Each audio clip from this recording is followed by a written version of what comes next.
Negative होना natural है, positive होने के लिए एफर्ट लगता है। बुरी संगत नेचुरली मिल जाती है, अच्छी संगत के लिए मेहनत लगती है।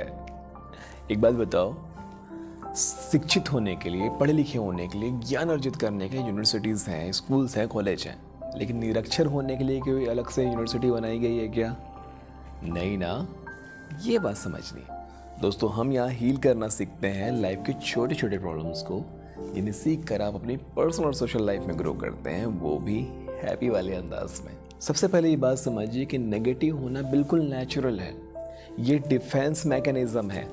कहने का मतलब ये है कि अगर आप घर से बाहर निकलते हैं, सड़क पर आते हैं, तो ऑटोमेटिकली आप लेफ़्ट राइट देखते हैं, गाड़ियों का आना जाना देखते हैं। जब चल रहे हैं तो नीचे देखकर चलते हैं कि कोई केले का छिलका तो नहीं पड़ा, कहीं कोई गोबर तो नहीं पड़ा जिससे आपका पैर गंदा हो जाएगा या आप गिर जाएंगे, कोई कांटा, कोई लोग नहीं आ रहे, कोई कुत्ता, कुछ भी ऐसा। मतलब समझ रहे हो ना, नेगेटिव होना नेचुरल है।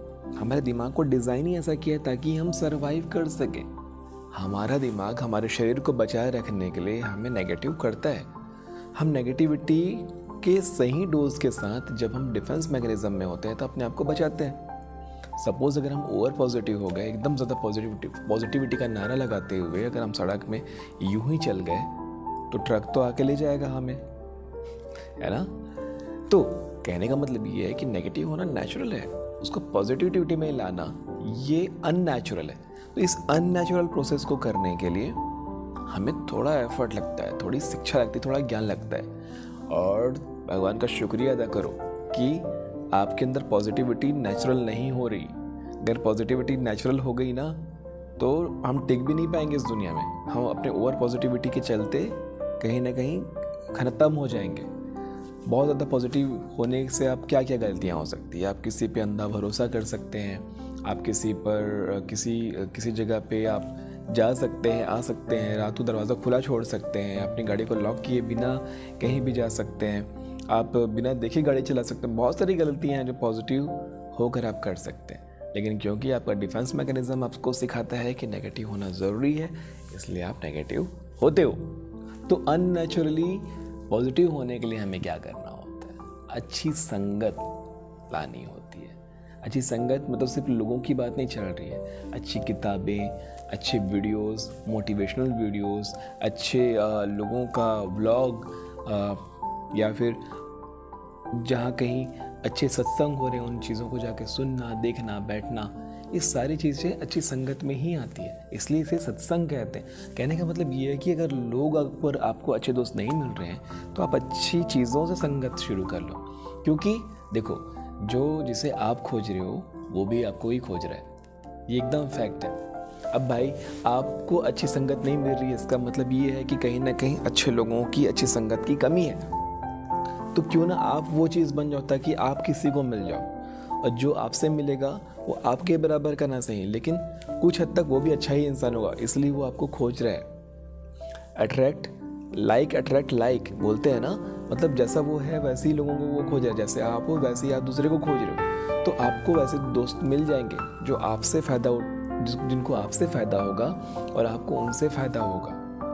तो शुरुआत ऐसे ही होती है। मेरे लिए भी ऐसा ही हुआ था, ये कहीं और से लेकर नहीं बता रहा हूँ मैं, ये मैं अपनी पर्सनल एक्सपीरियंस, अपने व्यक्तिगत अनुभव से बता रहा हूँ कि आज के डेट में मेरे पास 4-6 अच्छे दोस्त हैं जिनके साथ मैं उठता हूँ, बैठता हूँ और अच्छी बातें करता हूँ। जिस तरह की बातें मैं आपसे भी शेयर कर रहा हूँ, बिल्कुल वैसे ही बातें मैं उनके साथ भी शेयर करता हूँ, वो भी मुझसे ऐसे ही कुछ अच्छी बातें शेयर करते हैं। तो इससे हमारा म्यूचुअल अंडरस्टैंडिंग या फिर इंटेलेक्चुअल माइंडसेट डेवलप होता है। तो अल्टीमेटली बात यह है कि पहले आपको अननेचुरली पॉजिटिविटी को क्रिएट करनी होगी, अपना एटमॉस्फेयर क्रिएट करना होगा, अपने आसपास माहौल बनाना होगा। आप एक कमरे को ही सही, एक जगह को ही सही, एक कुर्सी टेबल को ही सही, लेकिन पॉजिटिविटी का माहौल बनाइए, उसके सामने अच्छी बातों को रखिए। Thank you, I love you, sorry, please forgive me, ऐसे कुछ अच्छे लाइंस लिख सकते हैं ताकि आपको हमेशा याद रहे कि आप अपनी गलतियों के लिए माफ़ी मांग रहे हैं, आपको अपने ब्लेसिंग्स को काउंट कर रहे हैं। ये सारी चीज़ें अननेचुरली आपको करनी होगी। जैसा कि मैंने कहा कि अगर अच्छे संगत आप नहीं बनाओगे तो दुर्संगत मतलब कि खराब संगत अपने आप बन जाएगी। खराब संगत के लिए आपको अलग से खोजने की ज़रूरत नहीं है। आपके मोहल्ले में, आपके शहर में अपने आप आपको दुष्ट लोग मिल जाएंगे जिनके साथ आपकी दोस्ती हो जाएगी। शराब पीने वालों को कहीं से भी शराबी दोस्त मिल जाते हैं, बहुत सारे दोस्त मिल जाते हैं। अगर आप शराब नहीं पीते हो, अगर आप अच्छे आचरण का पालन करते हो, तो आपको हमेशा फील होगा कि आप अकेले हो, आपको ज़्यादा लोग नहीं मिल रहे हैं, आपको दोस्त नहीं मिल रहे हैं। इनफैक्ट आपके जो दोस्त हैं वो भी आपको भूल जाते हैं, वो आपको छोड़ के चले जाते हैं। वो किसी ट्रिप में प्लान करते हैं, कोई हॉलीडे, कोई वीकेंड प्लान करते हैं, तो आपको बहुत बुरा लगेगा कि आपको उन्होंने पूछा तक नहीं। उसका कारण भी आपको समझ में आएगा कि आप पीते नहीं हो, खाते नहीं हो, आप उनके जैसी हरकत नहीं करते हो, इसलिए वो आपके साथ बोर फील करते हैं, वो आपको बोरिंग समझते हैं। तो इसका मतलब ये नहीं कि आप अपना आचरण छोड़ दो, क्योंकि एक समय आएगा जब वो आपके शरण में आएंगे, संगत में नहीं, आपकी शरण में आएंगे। मेरे साथ ऐसा ही हुआ। एक समय में जो दोस्त मुझे अपने साथ ले जाना नहीं चाहते थे, ले जाना पसंद नहीं करते थे, हम मेरे साथ बोर होते थे, वो आज के समय में मेरी शरण में आते हैं कि भाई ब्रेकअप हो गया, भाई पढ़ाई में मन नहीं लग रहा, भाई नौकरी नहीं मिल रही, कि भाई मैं बिज़नेस में कुछ कर नहीं पा रहा, भाई मेरे को ये फील नहीं हो रहा, भाई मेरे को वो समझ भी नहीं आ रहा, भाई मैं घर में ऐसी प्रॉब्लम है, भाई मम्मी पापा ये बोल रहे हैं, मैं क्या करूँ। तू साथ में रहता है तो एक पॉजिटिविटी बनी रहती है, तू रहता है तो अच्छा लगता है। तू बस बोल दे कि ये करना है, क्या वो करना है, या ऐसा हो जाएगा, तो कम से कम मेरे मन को सुकून मिल जाएगा कि हाँ तूने कह दिया तो बात हो जाएगी। तो ये अपने आप में कितनी बड़ी उपलब्धि है, ये अपने आप में कितना बड़ा मान है जो मुझे मेरे दोस्तों से मिल रहा है। तो मैं यही समझाना चाहता हूँ आपको कि आप अपनी अच्छाई में बने रहो, आप अपने हिस्से की ईमानदारी निभाते रहो। पॉजिटिव और नेगेटिव के खेल में मत फंसो। अगर मन बार बार नेगेटिव हो रहा है तो आपको अपने इनपुट पर ध्यान देना है। आप कैसी चीज़ों को कंज्यूम कर रहे हो उस पर ध्यान देना है। जो आप कंज्यूम करोगे वही निकलेगा।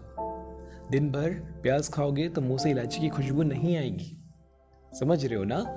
अगर जैसा आप कंज्यूम करोगे वैसे ही दिखेगा। आपका बोल, आपका चाल, आपका देखने का तरीका, आपकी बॉडी लैंग्वेज, हर चीज़ आपकी कंज्यूम करने वाले आइटम से ही डिफाइन होती है।